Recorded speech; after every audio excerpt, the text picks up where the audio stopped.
గురించి అని ముఖ్యమంత్రి హోదాలో ఉన్న చంద్రబాబు నాయుడు గారు కానీ, ఉప ముఖ్యమంత్రి హోదాలో ఉన్న పవన్ కళ్యాణ్ గారు కానీ, లోకేష్ బాబు గారు కానీ మేమందరం మాట్లాడుతున్న ఈ నేపథ్యంలో దాని గురించి మాట్లాడండి అంటే, దాని గురించి మాట్లాడకుండా నేను మెట్లు ఎక్కుతాను, ఏంటది దర్శనానికి వెళ్తాను అని చెప్పి డైవర్ట్ చేయడానికి ప్రయత్నం చేసింది నువ్వు. ఈరోజు మళ్ళీ తిరిగి డైవర్షన్ పాలిటిక్స్ అని చెప్పి మా మీద మాట్లాడే పరిస్థితి కనిపిస్తూ ఉంది. ఈ నేపథ్యంలో ఒక గోల్డెన్ వర్డ్ వచ్చింది నిజంగా, లడ్డు నాణ్యత అట, లడ్డు టేస్ట్ అట. అరే నాకు అర్థం కాంది, జగన్మోహన్ రెడ్డి ఏ రోజైనా లడ్డు టేస్ట్ చేశారా? తిరుమల తిరుపతి దేవస్థానం ప్రసాదం లడ్డూని ఆశీర్వాదానికి అక్షతలు వేస్తేనే 10 సార్లు దూకున్నాడు, అక్షంతలన్నీ అయిపోయినంత వరకు. ప్రతి టీవీ వాళ్ళు కూడా చూపించారు. అది ఎక్కడ? మండపంలోనే. ఎక్కడ ఆశీర్వాదం ఇచ్చిన ఆ మండపంలోనే. ఇంకా సాల్వ్ అయ్యక ముందే అక్షంతలు వేసిన దానికి, ఆ పంతులు అక్షంతలు వేసిన దానికి మనమైతే ఆ అక్షంతలు ఎప్పుడు ఉంటాయా? ఉంటే బాగున్ను, రోజంతా ఉంటే బాగున్ను, ఆశీర్వచనం అనుకొని మనం చక్కగా బయటకు వస్తాం. అక్కడే 10 సార్లు దువ్వాడు ఆ క్రాఫ్ని. దువ్వేసి తీసేసినోడు ప్రసాదం గురించి మాట్లాడుతున్నాడు. తప్పిసారి ఎవరైనా ప్రసాదం ఇస్తే టిష్యూ పేపర్లో చుట్టి పక్కకి పెట్టే వీళ్ళు లడ్డు నాణ్యత గురించి, టేస్ట్ గురించి ఈయన చెప్పడం, మేం వినడం, అది మా దౌర్భాగ్యం. ఇటువంటి పరిస్థితుల్లోని మాట్లాడి ఈయన లడ్డు టేస్ట్ గురించి, అరే ఈ లడ్డు టేస్ట్ ఎక్కడ మనకి ప్రాబ్లం వచ్చింది అని చెప్పి ఆ రోజే జూన్ నెలలోని 12, 20, 25 తారీఖులు, జూన్ 4న వచ్చిన లారీల్లో 4 సంబంధించిన నెయ్యి ట్యాంకర్లని ముందు యూజ్ చేశారు. ఆ ముందు యూజ్ చేసిన నెయ్యి ట్యాంకర్లలోని ఆ నెయ్యి ప్రాబ్లంగా ఉందని ప్రతి భక్తుల దగ్గర నుంచి ఫిర్యాదులు అందిన తర్వాత మిగతా 4 ట్యాంకర్లకి మేము టెస్టులు చేపిస్తే ఆ టెస్టులు ఎన్డీడీబీ రిపోర్టుల ప్రకారం అందులోని కల్తీ జరిగింది, జంతువుల కొవ్వు కలిసింది అని చాలా క్లియర్గా దానిలో మెన్షన్ చేస్తే, దాని గురించి అని చెప్పి మాట్లాడరా అంటే దాని గురించి మాట్లాడడం. దాని గురించి మాట్లాడకుండా ఎన్డీడీబీ రిపోర్ట్లో డిస్క్లైమర్ గురించి మాట్లాడతారు. అక్కడే అతగాడి తెలివితేటలు బుర్రలోంచి మోకాల్లోకి వచ్చేసాయన సంగతి అర్థమవుతుంది. అరే డిస్క్లైమర్ అన్నది ప్రతి దానికి కామన్. అది నువ్వు తలనొప్పి డోలో ట్యాబ్లెట్ వేసుకున్నా కూడా డిస్క్లైమర్ ఉంటుంది, తెలుసా నీకు?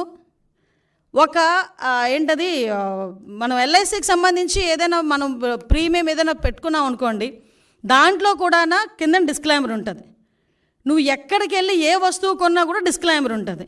ఆ డిస్క్లైమర్లో నాడేదో రాశాడని చెప్పేసి దాని గురించి మాట్లాడుతున్నావు. వీళ్ళు జరిగిన తప్పుని కప్పిపుచ్చుకునే ప్రయత్నం చేస్తున్నారు తప్పించి, జరిగిపోయిన తప్పుని జరిగిందని ఒప్పుకోవడం కానీ, దానికి క్షమాపణలు కోరడం కానీ జరగట్లే, అది కనిపించట్లే. ఆవిడ అనకూడదు కానీ స్పీకర్ పొజిషన్లో ఏం మాట్లాడతాడండి? ఆవట పామాయిలు ఈ సంబంధించిన ఆయిల్ ఫుడ్ ఎక్కువ తినేసిందంట, అందుకని ఆ వచ్చిన పాల్లోనే అందులోకి వచ్చిన నెయ్యిలోని కూడా కొవ్వు కలిసిందట. ద గ్రేట్ జనరల్ సెక్రటరీ, అతను పెద్ద లాయరు, అతగాడు మాట్లాడతాడు పంది కొవ్వు రేట్ల గురించి మాట్లాడతాడు. అంటే వీళ్ళ తాలూకా స్థాయి, వీళ్ళ తాలూకా ఆలోచన పరిజ్ఞానం ఎలా ఉందో ఆలోచించండి. అంత కాస్ట్లీ పంది కొవ్వట ఈ నెయ్యిలో కలిపేస్తారా అని అడిగాడు. అంటే అతగాడి తాలూకా తెలివితేటలు ఇలాంటి వాడిని పెట్టుకుని చేశారు. దీవన్నిటికీ కూడా సిట్ ఏర్పాటు చేస్తే, సిట్ కూడా సొంత మనుషులతో చేయించారు సిట్ అన్నాడు. లేకపోతే సాక్షి ఉద్యోగస్తులతో ఏమంటారా? సాక్షి ఉద్యోగస్తులతో వేసేది సిట్ కాదయా, ప్రభుత్వ ఉద్యోగస్తులతో వేసేది సిట్. ఈ అధికారులందరూ కూడా నీవు పనిచేసినప్పుడు, నువ్వు ముఖ్యమంత్రి ఉన్నప్పుడు కూడా పనిచేసిన వాళ్ళే. ప్రభుత్వ ఉద్యోగులు, పోలీస్ డిపార్ట్మెంట్ వాళ్ళు ఒక ఐజీ ర్యాంకర్ని సిట్ ఏర్పాటు చేసి, ఆ సిట్కి మీరు సిట్కి మొత్తం అంతా రెడీ చేసి దర్యాప్తు చేయండి అని చెప్తే, ఆ సిట్ మీద కూడా మీరు కామెంట్ చేస్తున్నారంటే మీరు తప్పుని కప్పిపుచ్చుకోవడానికి ఎంత ప్రయత్నం చేస్తున్నారు? మరి విజిలెన్స్ ఎంక్వైరీ వద్దు అని చెప్పి ఎందుకు కోర్టులకు వెళ్ళే పరిస్థితి వచ్చింది? అసలు యాక్చువల్గా ఈ తిరుమల తిరుపతి దేవస్థానం తాలూకా లడ్డు గురించి కూడా మాట్లాడకూడదు అని వీళ్ళు ఎక్కడో కూడా ఒక ఇది కూడా పెట్టారు, కేసు కూడా వేశారు. సుప్రీంకోర్టులో గ్యాగ్ ఆర్డర్ కోసం పిటిషన్ వేశారు వీళ్ళు. అసలు ఎక్కడ కూడా లడ్డు వ్యవహారం గురించి మాట్లాడకుండా ఉండాలి అని చెప్పి. అంటే వీళ్ళు చేసిన పొరపాటు తెలిసిపోతుంది అని చెప్పి ఎంత దారుణంగా మాట్లాడుతున్నారో మనకు అర్థమవుతుంది.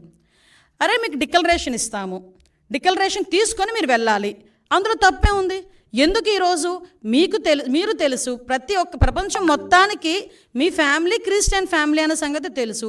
నిజంగా మీకు వెంకటేశ్వర స్వామి మీద భక్తితోనే మీరు టెంపుల్కి వచ్చారు, భక్తితో నేను వచ్చాను అని చెప్పి ఒక సిగ్నేచర్ చేసి లోపలికి వెళ్ళడానికి మీకు వచ్చే ప్రాబ్లం ఏంటి? ఆ డిక్లరేషన్ మీద మీరు అంత రాద్ధాంతం చేయాల్సిన అవసరం ఏమొచ్చింది?